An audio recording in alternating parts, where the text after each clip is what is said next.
Well, it gives me great pleasure to introduce Dr. Douglas Rex. It's wonderful to be able to sit down with you, Doug, and talk to you for a few minutes virtually and discuss a topic that I know is of great interest to you. And that is both of us, Jay, both of us. It's of great interest. Yeah. Exactly. And, what we can do to prevent it and detect it safely and effectively.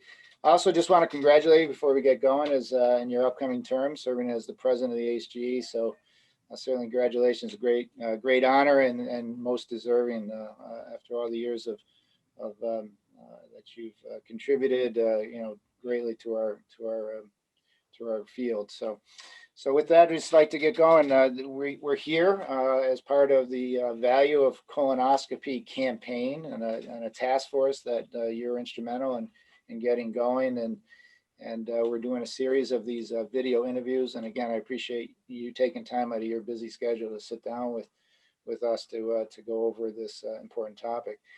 I just wanted to start off just asking you if you could just briefly summarize for our audience, which would be a mix of physicians, maybe professionals, as well as some lay people who might watch this video in regards to the current state of the art of colon cancer detection and prevention in the United States as we approach and are entering Colon Cancer Awareness Month, the very important month of March. And kind of what you see as the current hot topics in the area of colon cancer. Yeah, thanks, Jay, and thanks for doing this and all of your role in the Value of Colonoscopy campaign. I know we're gonna come back to that. So, colon cancer, colorectal cancer. This is the second leading cause of cancer death in the United States. So it's a huge thing, and it affects both men and women, and it affects people of all races. Age is the most important risk factor, but it's one of those things I think sometimes people are a little hesitant to discuss because it involves issues like talking about the toilet and bowel movements and so on. But the reality is we all have to deal with that. It's all part of our lives, and we might as well sort of acknowledge the fact that if you've got a colon, you're at risk for developing colon cancer. And we've had some news about it that has been quite good. We began to see the incidence rates of colon cancer in the United States decline, beginning actually in the 1980s. And things sped up around 2001, 2000. That was when Medicare began to pay for screening colonoscopies. So in the first decade of this century, 2000 to 2010, the incidence rates of colorectal cancer were dropping at about 3% per year. They dropped 30% in the first decade. And a lot of that is attributable to increased rates of screening, especially the widespread use of colonoscopy. So a lot of positive things have been happening. Colonoscopy is an incredibly effective cancer prevention tool. The ability to go into an organ, identify precancerous lesions, remove them, and completely prevent cancer from developing. When we do that, if we do it effectively, if we get all these polyps out, we can just dramatically reduce the risk of cancer without affecting the structure or the function of the organ at all. Nothing has changed about it really when we're done. Is really quite unique and powerful. So we're seeing a lot of positive things. We're also seeing some things that are of concern. One of them is that incidence rates in young people under the age of 50 to 55 are actually increasing. And this also has been going on for several decades. It's what we call a birth cohort effect, which means that if you look at people who are currently in their 20s and you compare them to people who were in their 20s 30 or 40 years ago, their risk is really significantly higher. It's still quite low, and it's lower than people who are currently in their 30s and their 40s. But the relative risk for people now in their 20s compared to what it was 30 to 40 years ago is significantly higher. And it's increased even more than it has for people in their 30s compared to people who were in their 30s several decades ago, et cetera. So nobody really knows why this is going on. We've seen some really famous personalities. The most recent one was Chadwick Boseman, who developed colon cancer and passed away from it at a young age. And I think that that's brought a lot of attention to that. As part of this, recently, the American Cancer Society, and we anticipate some other important organizations, are going to lower the recommended screening age across the country from 50 years, the age to begin screening, to age 45. So that's absolutely one of the major trends.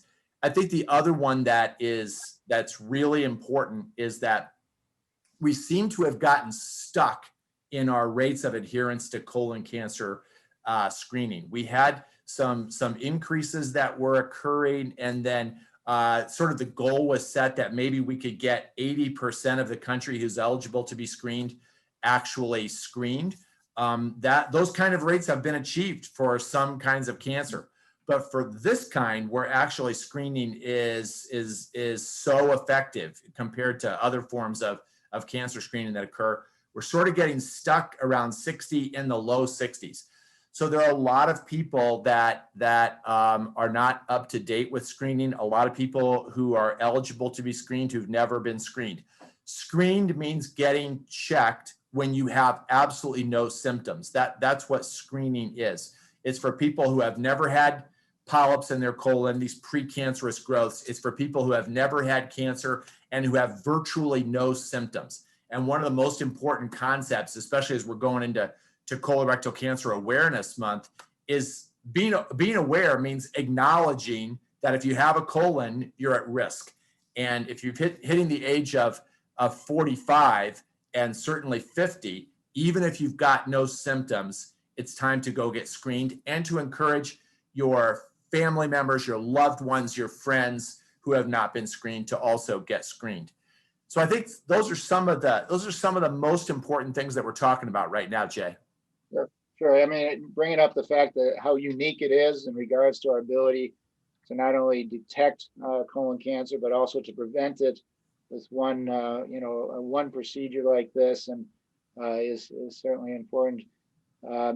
This earlier onset and a response to that by the American Cancer Society, as you mentioned, and other organizations to that earlier onset. Certainly, I think will be an important initiative in the coming months in this next cycle, if you would.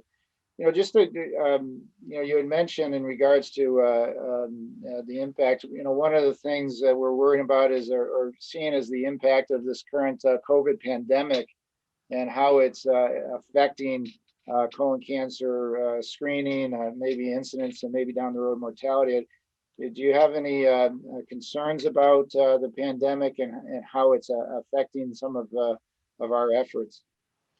Well, there's no question, Jay, that we've seen rates of screening drop off.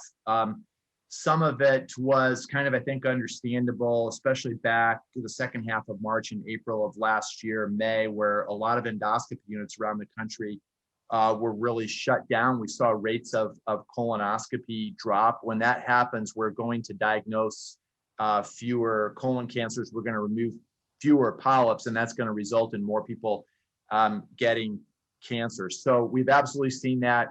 We have currently about 50,000 people in the United States every year who die from colon cancer. We're probably going to see some increase in that. It's just this classic example of, while COVID is going on, all the other things are going on also. And colon polyps are continuing to grow. They're continuing to transform into cancer.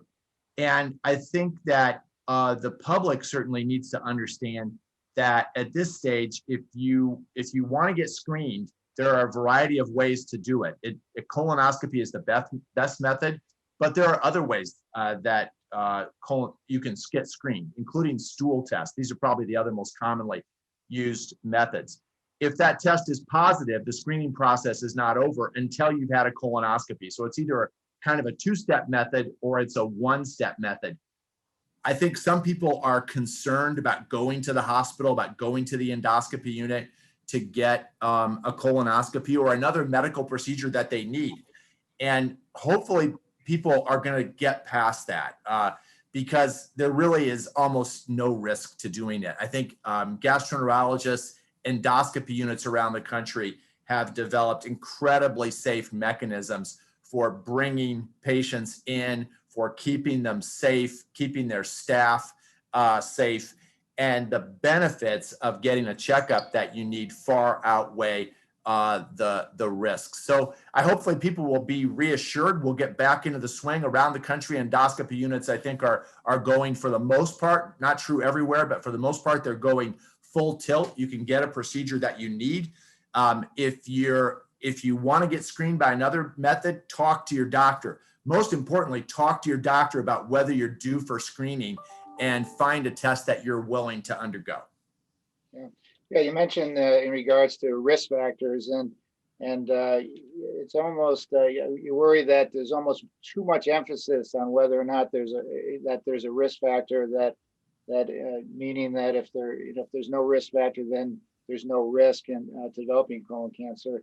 And as you mentioned, that is certainly not the case, and even patients who don't have any identified family history or risk factors, certainly being up to date on their screening is important. And you mentioned, I mean, there's a lot of screening options available to our patients, and one of the issues is, what's your sense in regards to how appropriate we're applying the different screening options to the patients? I mean, are you concerned that you see patients who are coming to us who may have had one type of screening test, or maybe more of a surveillance type of exam after a previous examination?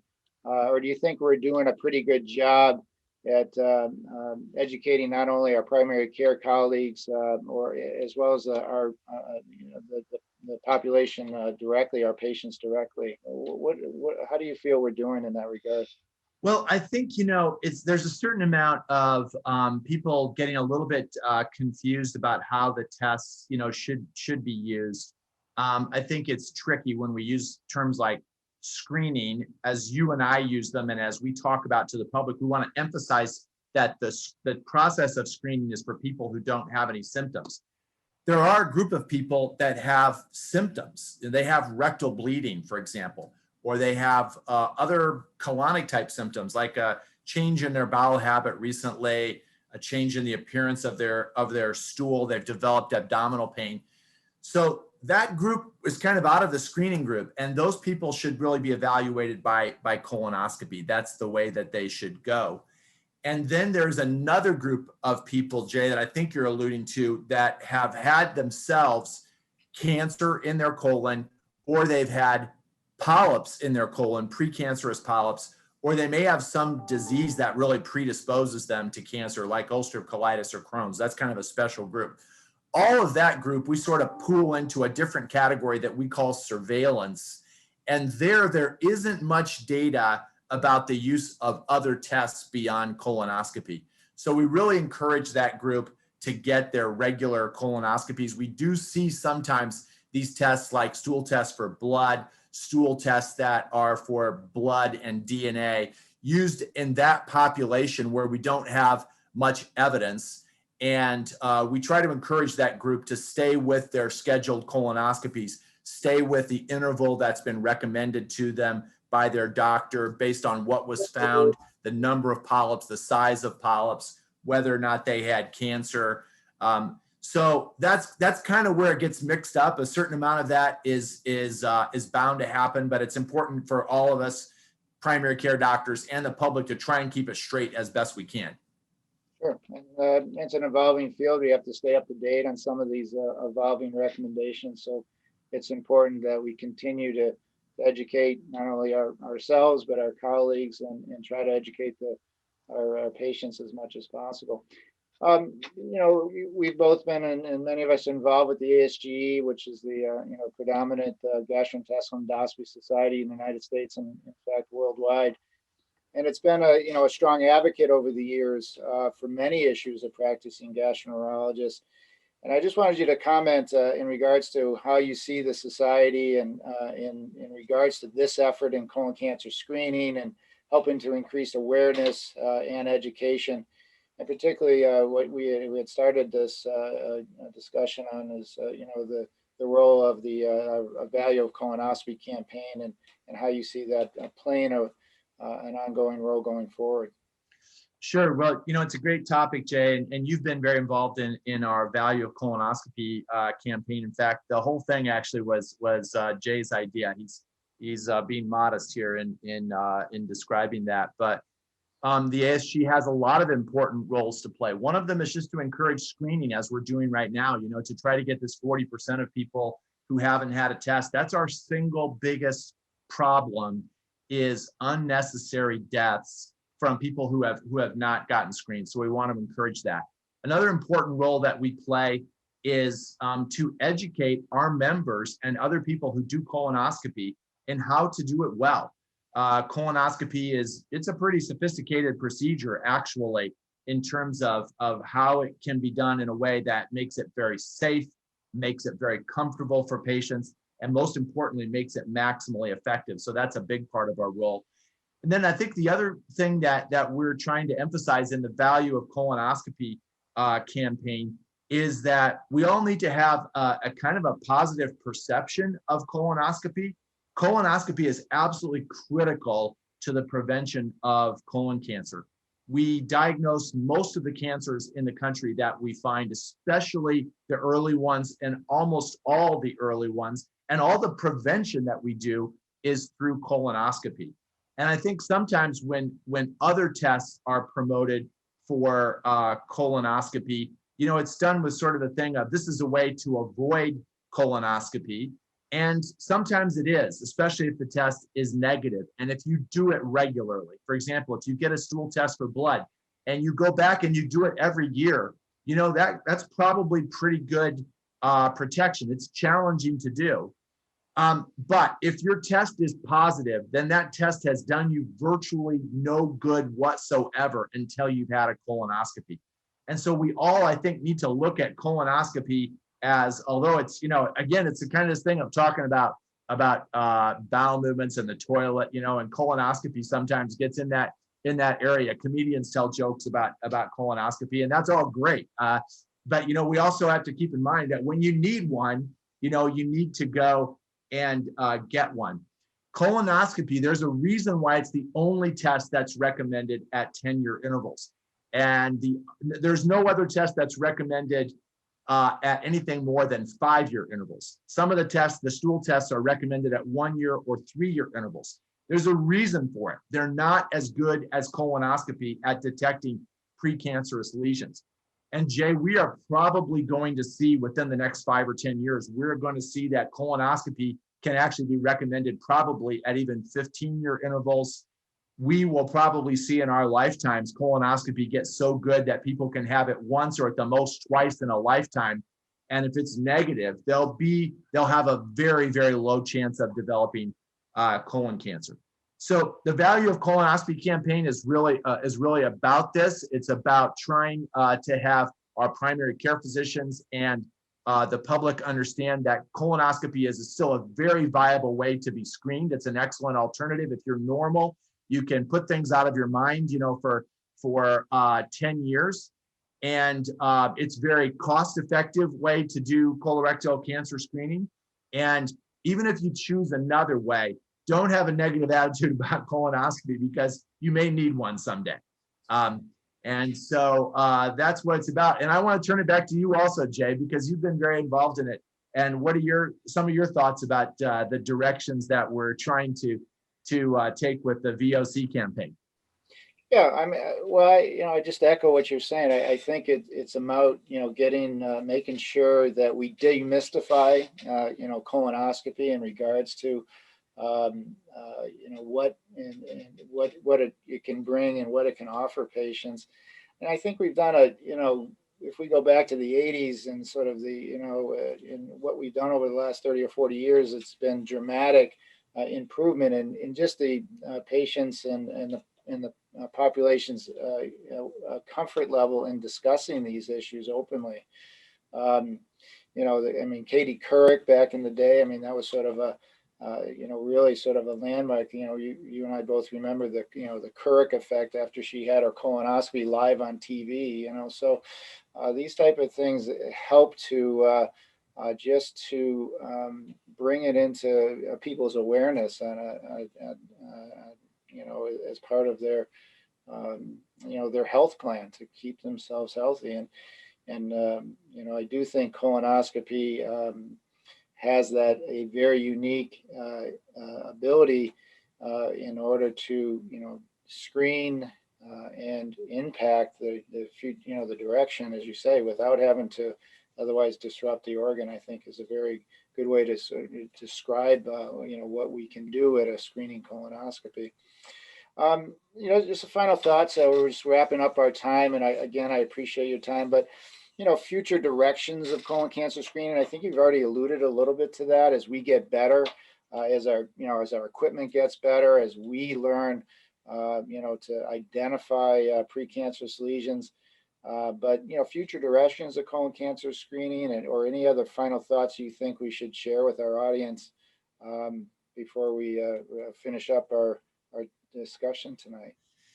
Well, I think we're all going to be watching the science in colon cancer screening, and there are some directions that involve blood-based testing. So far, the blood-based testing that we've seen has not been extremely effective, especially with regard to prevention. And prevention is a powerful concept. But that's bound to change as technology improves, and that's going to be a big win for everybody to make testing for screening for colon cancer better. And colonoscopy, as we've discussed, is also going to get better, and we're going to see very long protection from screening, as well as a lot of confidence that when you get a diagnostic or a surveillance exam, everything's been cleaned out of your colon very, very effectively. The progress that's been made, I think, with regard to screening, new methods, we've gone from the guaiac-based stool test to what we call the fecal immunochemical test. So we've had improved tests for blood. We have the stool test now that includes tests for DNA. But we've also seen tremendous advances in colonoscopy with regard to imaging. We're going to see the introduction of artificial intelligence programs that will basically highlight polyps so that the doctor doesn't overlook them, that help the doctor to steer the scope around every nook and cranny in the colon. And so there's lots and lots of people working on this because this is such a common cancer and it affects so many people in our country. Again, the second leading cause of cancer death. So things have changed dramatically for the better in the past couple of decades, the technology that's going to develop. And I think the next 10 years are going to be really exciting to watch. Fantastic. All right, Doug, I'd just like to thank you for your time. Obviously a crucially important topic for all of us. And also, again, want to congratulate you on all your many accomplishments over the years, and your best wishes to you in your upcoming year as president of the ASGE. So thanks, Jay. Looking forward to it. Thanks for all you're doing. Right, thanks for joining us, everybody. Go and get screened. Get your loved ones screened.